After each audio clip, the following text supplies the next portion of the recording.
Yeah, every there were a special occasion. Yeah, that thảo some good drunk. There were thảo nó kịp bằng sẽ đến vừa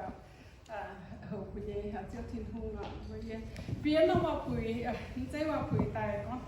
con thảo phía tập của nó Valentine's Day. Điều vừa mà im hoang nghe buồn thua tiêuกันchế phụ buồn vừa mà im hoang tham chân mình thảo mười thảo chẳng hộ của mình quăng tiêu thiên hùng ngọn.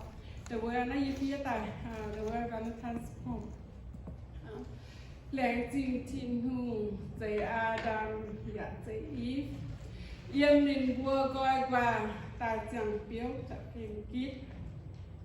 Nín bùa dạy tại yết tỏi miền chiếu thiên hùng dạy bên ba miền. Yếm nín bùa chìa con thiên hùng chế bùn nín bùa mài ton mài chuế mài nhang dạ mài quế hàng chân tài thao y chặt thọ anh mài chai mài tối dây quỷ bùa im hoang cằn ói làng trình chiếu bùn bùa mài chai tối mái tùng dồ tùng bùa cằn ói bùa chủ cứu thông chào ao cố bùa trình hai chuộng yếm tu cố bùa tòng chân trà tu dầu tè dạ dầu ma mai giang hồ bùa dầu mái họp tỏi quỷ chủ bùa mái lẩu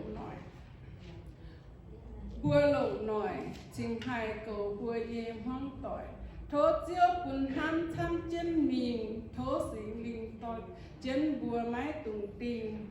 làng trình chiếu các bùa im hoang nghề nhiều càng thố chiếu tổ phụ bùn bùa mai thái bèn làng trình chiếu thiên hùng đã với bùa kê mãi im hoang nghề miền đã kê chiếu chảy phụ bùn y càng đi chẳng nằm cho hộ việc tao hát tao hiểu thức có y mình y quảng chủ hay nhung nghề chẳng nằm cho hộ bà thố chiếu thiên hùng càng bèo chân y